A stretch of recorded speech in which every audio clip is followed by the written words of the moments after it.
Hello students, my name is Neha Prakash and आज हम पढ़ेंगे फैक्टर्स एंड मल्टीपल्स। तो स्टूडेंट्स, फर्स्ट ऑफ ऑल हमें पता होना चाहिए कि फैक्टर क्या होता है।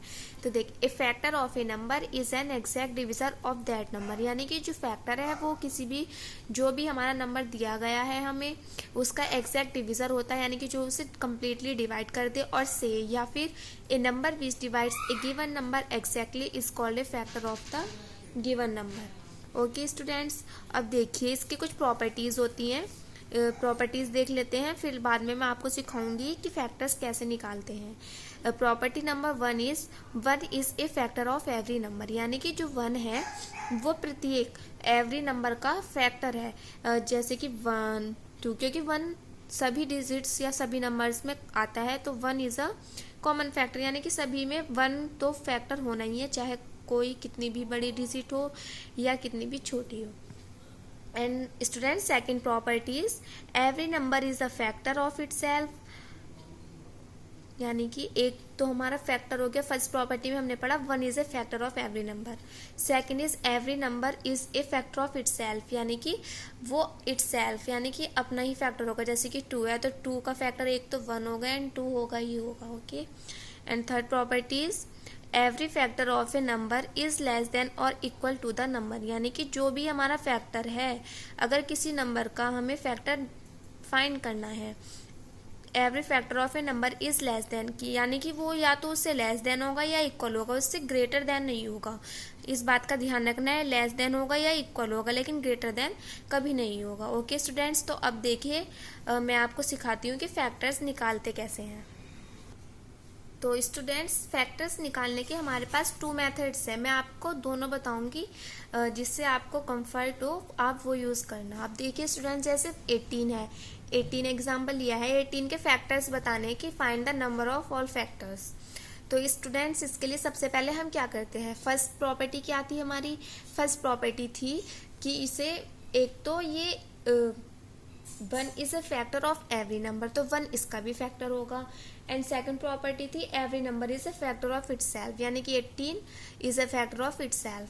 तो इसे हम लिखेंगे 1 मल्टीप्लाई 18 लिख सकते हैं, because 1 is a factor of every number and 18 also a factor of itself.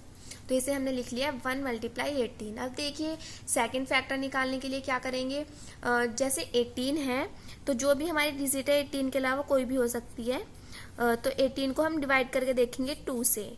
अगर ये कम्प्लीटली डिवाइड हो जाता है तो देखिए मैं बताती हूँ, 2 9 है 18, यानी कि 9 टाइम्स कम्प्लीटली डिवाइड हो रहा है, रिमाइंडर हमारा 0 बच रहा है यहाँ पर, तो रिमाइंडर आया 0, तो यानी कि कम्प्लीटली डिवाइड कर रहा है। तो नेक्स्ट फैक्टर हो गया हमारा 2 मल्टीप्लाई 9 एंड 2 9 से कितने होते हैं 18, तो ये भी हमारा फैक्टर करेक्ट है। अब देखिए स्टूडेंट्स, नेक्स्ट फैक्टर कैसे निकालते हैं। 2 के बाद आता है 3, 3 से डिवाइड करके देख लेंगे। 3 6 से 18, 18 टाइम्स आ रहा है एंड रिमाइंडर हमारा 0 है, तो इसे लिख सकते हैं 3 मल्टीप्लाई 6। यहाँ पर हमने राइट कर लिया है। 3 के बाद आता है 4, 4 से 4 के टेबल में 18 नहीं आता है, तो 4 से डिवाइड नहीं होगा, 5 से भी नहीं होगा। अब देखिए, अब आप सोचेंगे कि इसे डिवाइड करना कब तक है, कि ये कैसे पता चलेगा कि इसका लास्ट फैक्टर है। तो स्टूडेंट, मैंने आपको थर्ड प्रॉपर्टी बताई थी, every factor of a number is less than और इक्वल टू द नंबर, यानी कि फैक्टर जो होगा वो तो या तो लेस देन होगा या फिर इक्वल टू होगा। तो स्टूडेंट्स, जैसे कि यहाँ पर 4 से डिवाइड नहीं हो रहा है, 5 से डिवाइड नहीं हो रहा है, फिर देखिए 6 से डिवाइड करके देखते हैं। 6 से 18 3 टाइम्स आएगा, क्योंकि 6 3 से 18 एंड रिमाइंडर 0। लेकिन फैक्टर्स क्या है हमारे, 6 मल्टीप्लाई 3, 6 मल्टीप्लाई 3 या 3 मल्टीप्लाई 6 एक ही बात है। तो यहाँ पर हमारे फैक्टर्स की रिपीटेशन हो रही है, तो जब हमें दिखे कि हाँ रिपीटेशन हो रही है फैक्टर्स की, तो वहाँ पे हम रुक जाएंगे, यानी कि उसके हम ऑल फैक्टर्स निकाल चुके हैं अगर फैक्टर्स की रिपीटेशन हो रही है। क्योंकि अगर रिपीटेशन तभी होगी जब हम उसके ऑल फैक्टर्स निकाल चुके होंगे। तो यहाँ पर रिपीटेशन हो रही है, यानी कि हमने इसके ऑल फैक्टर्स फाइंड कर लिए हैं। अब देखिए इसे हम राइट कैसे करते हैं फैक्टर्स को। तो देखिए यहाँ पर आंसर में राइट करेंगे, देखिए students, first is 1 2 3 6 9 and the last is 18। तो स्टूडेंट्स हमने इसके फैक्टर्स फाइंड कर लिए हैं। वैसे तो हम इसे कैसे भी लिख सकते हैं, 1 के बाद 18, 9, 6 कुछ भी, लेकिन जब हम कोई भी वर्क करते हैं तो उसका एक सिस्टम होता है, तो इसे हमने इसलिए सिस्टमेटिकली लिखा है। देख के पढ़ने में भी अच्छा लग रहा है। 1 2 3 6 9 एंड 18। तो हमारे फैक्टर्स कितने आए, 1 2 3 4 5 6, यानी कि हमारे पास 18 के टोटल फैक्टर्स कितने हैं, 6 से ही हमारा क्या है, आंसर है। तो स्टूडेंट्स मैं आपको एक मेथड और बता देती हूँ, क्योंकि स्मॉल फैक्टर्स अगर निकालने हो स्मॉल नंबर के, जैसे 18 एक स्मॉल नंबर है तो निकाल सकते हैं, लेकिन अगर हमारे पास कोई बड़ी डिजिट आ जाए, बड़ा नंबर दे दे वो निकालने के लिए, तो हम कहाँ तक डिवाइड करेंगे। तो इसलिए स्टूडेंट्स उसको मैं सेकंड मेथड से बता देती हूँ। देखिए एक और एग्जाम्पल ले रही हूँ। स्टूडेंट पहले मैं इसी एग्जाम्पल को सेकंड मेथड से भी बता देती हूँ कि कैसे सॉल्व करेंगे सेकंड मेथड से। तो देखिए सेकंड मेथड है हमारा फैक्टराइजेशन मेथड।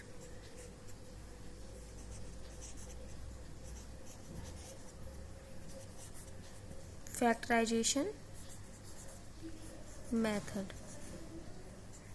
तो स्टूडेंट्स देखिए जैसे कि हमारे पास है 18, फैक्टराइजेशन का तरीका क्या है वो देखिए। फर्स्ट ऑफ ऑल हमें ऐसे लिख लेना है ये।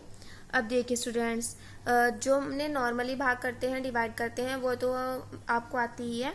तो 2 से 1 से तो जाएगा ही, 1 से नहीं करते, इसमें स्टार्टिंग 2 से करते हैं। देखिए लास्ट टर्म हमारी 8 है, यानी कि इवन नंबर है, तो इवन नंबर है तो 2 से डिवाइड होगा। तो 2 से डिवाइड कितनी बार होगा, 9 टाइम्स। जितनी बार डिवाइड होगा वो यहाँ पर लिख लेंगे। अब देखिए 3 आ रहा है, 3 किसकी टेबल में आता है, वी नो 3 3 ज़ा 9, 3 टाइम्स डिवाइड हो रहा है। एंड यहाँ पर क्या आएगा, 3 से 1 टाइम्स डिवाइड होगा। तो स्टूडेंट्स ये हमने इसके फैक्टर्स निकाल लिए हैं। अब देखिए इसे लिखने का तरीका क्या है। देखिए हमारे जो फैक्टर्स हैं वो हमने यहाँ पर लिख लिए। क्या ये फैक्टर्स हैं, ये 2 3 एंड 3। ओके स्टूडेंट्स, तो देखिए अब आंसर में हमें कैसे राइट करना है कि फैक्टर्स क्या आए हैं हमारे, तो वो मैं आपको बता देती हूँ। देखिए first of all first factor तो हमारा 1 होगा, मैंने आपको पहले भी बताया। तो एक फैक्टर हो गया हमारा 1। ओके, एंड सेकंड मतलब second factor, because we know every number is a factor of itself, तो सेकंड फैक्टर हो गया हमारा 18। ओके स्टूडेंट्स, अब देखिए जो हमारे फैक्टर्स आए उन्हें राइट कर लेंगे। 2 राइट कर लिया, 3 2 टाइम्स है लेकिन हम 1 टाइम्स ही लिखेंगे और 1 टाइम्स ही लिखना है। ओके, तो देखिए यहाँ पर हमने लिख लिए। अब देखिए स्टूडेंट्स फैक्टर्स लिखने का मेथड ये होता है कि जैसे यहाँ पर 2 3 3 आया तो 1 टाइम्स तो हम लिख लिए हैं, मतलब हमने लिख लिया है यहाँ पर। अब देखिए 2 से 3 की मल्टीप्लाई करेंगे, 2 3 ज़ा 6, तो एक फैक्टर आया हमारा 6। 2 3 ज़ा 6, तो 6 2 बार रिपीट होगा लेकिन 1 टाइम से लिखना है, इसलिए हमने ये लिख लिया है। और देखिए 2 का रिपीटेशन हो चुका है तो इसे हम अलग रख देंगे। अब बच्चे क्या हमारे 3, यानी कि तो 3 से सभी फैक्टर्स को हमें मल्टीप्लाई करना है। यहाँ पर एक ही फैक्टर, तो 3 3 ज़ा 9, तो नेक्स्ट फैक्टर आ गया हमारा 9। तो स्टूडेंट्स देखिए अब इसे एक ऑर्डर में लिख लेते हैं। 1 2 3 6 9 18। यहाँ पर हम इसे असेंडिंग या डिसेंडिंग ऑर्डर में लिख सकते हैं, but ascending order is more suitable than descending order. तो स्टूडेंट्स ये हमारा सेकंड मेथड था।